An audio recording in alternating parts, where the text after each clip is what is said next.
अगर बेलपत्री पूर्ण ना मिले,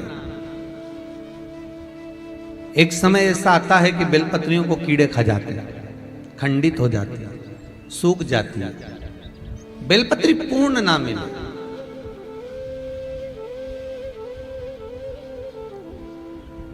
तो क्या हम खंडित बेलपत्री भी शंकर को समर्पित कर सकते हैं?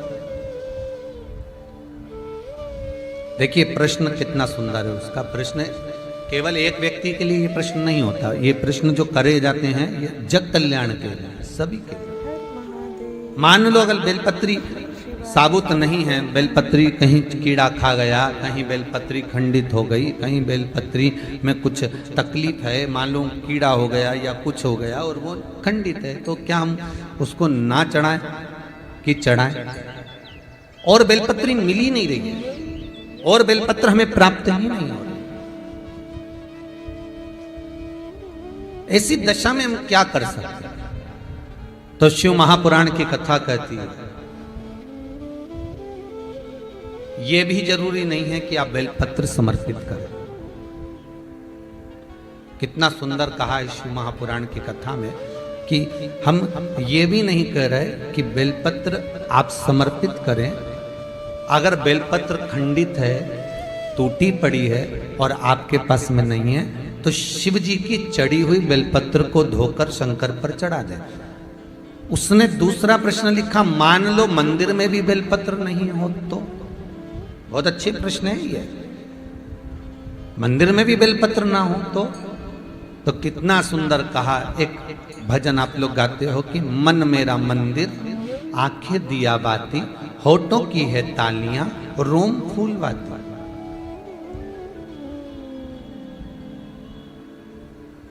शिव महापुराण की कथा कहती है मान लो अगर ऐसे समय पर बेलपत्र नहीं है तो महाराज भगवान शंकर के शिवलिंग का दर्शन कर कर अपनी ये 3 उंगलियां शिव जी के शिवलिंग को समर्पित करो। कितनी उंगलियां?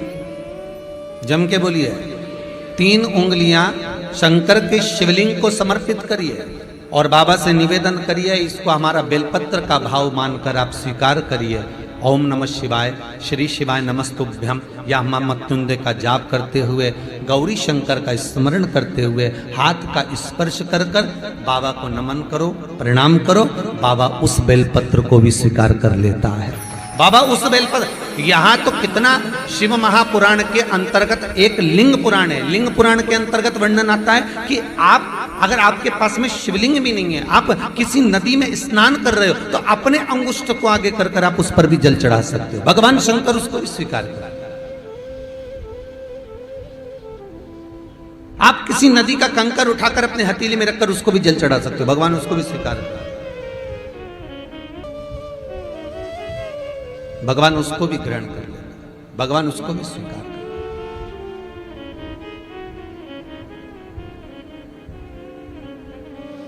जैसे गाय के दूध में पड़ा हुआ बेलपत्री का एक पत्ता चांदी के पात्र में दूध हो गाय का, उसमें एक बेलपत्री का पत्ता पड़ा हो और शिवरात्रि के दिन या तो दोपहर के 12 बजे या रात्रि के 12 बजे हाथ में लेकर अपने घर के चारों तरफ घुमाकर उसको ले जाकर अपनी कामना कर कर समर्पित कर देने से, उस दूध को, उस बेलपत्र को चढ़ा देने से जैसे लिंग पुराण कहती है कि मनोकामना पूर्ण हो जाती है, उसी तरह हाथ के स्पर्श मात्र से उस शिवलिंग पर बेलपत्र का भाव समर्पित हो जाता है। मात्र स्पर्श मात्र से। धतूरे का बहुत अच्छा क्रम है महाराज, वो केवल शिवरात्रि के दिन करने का होता है। कहते हैं जिसका व्यापार ना चले, व्यवसाय ना चल रहा हो, बहुत ज्यादा कष्ट में जीवन निकल रहा हो और बहुत ही ज्यादा तकलीफ हो रही हो, तो धतूरे को हल्दी में डुबोकर शंकर भगवान को शिवरात्रि के दिन रात को 12 बजे समर्पित करें। उस धतूरे को वापस उठा लाएं 5-10 मिनट के बाद, श्री शिवाय नमस्तुभ्यम बोलकर लाल कपड़े में उसको बांधकर व्यापार वाली जगह में कहीं पर भी उसको बांध दिया जाए, व्यापार पीछे नहीं हटता, व्यापार अग्रण्य भाव में बढ़ता चले जाता है। महाराज उस धतूरे को केवल परंतु शिवरात्रि के दिन रात को 12 बजे ही किया जाए, हल्दी में डुबोना पड़ता है।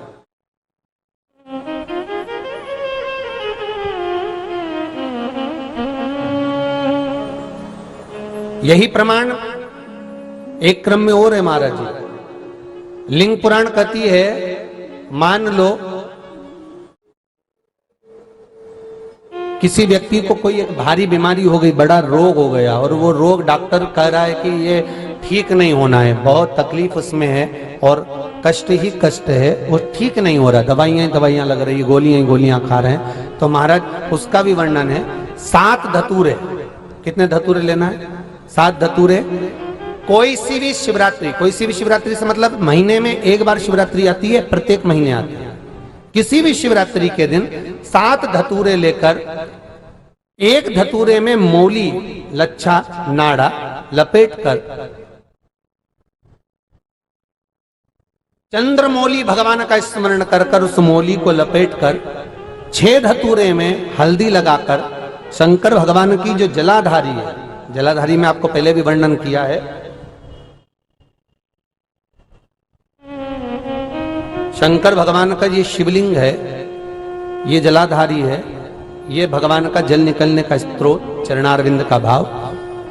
शिवलिंग जहां रखा हुआ है ये पार्वती जी का हस्त कमल है, जो ये गोल भाग है ये पार्वती का हस्त कमल है, जहां शिवलिंग रखा है। जहां से जल नीचे गिरता है उसके सीधे भाग में श्री गणेश जी महाराज का स्थान है, उसके उल्टे भाग में श्री कार्तिकेय जी का स्थान है। जलाधारी के सामने एक मोटी सी लाइन होती है, कहीं सांप बना होता है, कहीं स्थान बना होता है। जो मोटी सी लाइन है ये शंकर भगवान की सबसे छोटी लड़की अशोक सुंदरी का स्थान है। जलाधारी के ऊपर जो 3 टेकी लगी है ये भृगु ऋषि का, भृंगी गण का स्थान है। इसके ऊपर जो कलश है, कलश में जो पानी भरा जाता है, वो पानी जो बूंद बूंद नीचे गिरता है, ये शंकर भगवान की 5 लड़कियों का स्थान है। जया, विषहरा, सामरीबारी, धोतली और देव, ये 5 लड़कियों का स्थान है। शंकर भगवान का संपूर्ण परिवार शिवलिंग के सामने से, जहां से जल चालू होता है गिरने के लिए नीचे की ओर, जब जल जाता है उस स्थान पर भगवान शंकर के सारे गणों का स्थान है। फिर जब जल बहकर सामने की ओर जाता है, जितनी दूर तक जल जाता है उतनी दूर तक भगवान शंकर के उस जल भाग को ग्रहण करने के लिए 33 कोटि देवताओं का स्थान है। इसलिए उस जल को हम लांघते नहीं है, क्योंकि वहां 33 कोटि देवता विराजमान रहते हैं महाराज। तो जो बीमारी डॉक्टर ने बता दी और बहुत बड़ा रोग हो गया और शरीर में कष्ट है, ठीक नहीं हो रहा, चाहे लीवर से जुड़ा हो, चाहे किडनी से जुड़ा हो, चाहे कैंसर से जुड़ा हो, और मान लो शरीर में कहीं गांठ भी हो गई है और वो मिटी नहीं रही हो, तो महाराज निवेदन है 7 धतूरे, एक धतूरे पर मौली लपेटकर वो शंकर जी के शिवलिंग के ऊपर चढ़ाना। 6 धतूरे, उसमें से एक धतूरा भगवान श्री गणेश जी का स्थान, दूसरा धतूरा श्री कार्तिकेय जी का स्थान, तीसरा धतूरा अशोक सुंदरी का स्थान। महाराज शंकर भगवान की जगदम्बा जी के हस्त कमल के ऊपर एक धतूरा, 5, एक धतूरा जहां से जल नीचे की ओर बहकर जा रहा हो, पानी जिस जगह से नीचे गिर रहा हो बिल्कुल वहीं पर एक धतूरा चढ़ा देना है। उस धतूरे को चढ़ाने के बाद वो धतूरा वापस लेकर आना है। अवधूतेश्वर महादेव का नाम लेकर या चंपेश्वर महादेव का नाम लेकर उस धतूरे को, जो बीमार व्यक्ति है उसका स्पर्श कराकर बेलपत्री के पेड़ के नीचे पटकवा देना है महाराज। धीरे धीरे रोग में आराम मिलना प्रारंभ हो जाता है, औषधियां धीरे धीरे समाप्त हो जाती हैं और व्यक्ति स्वस्थ हो जाता है। ये केवल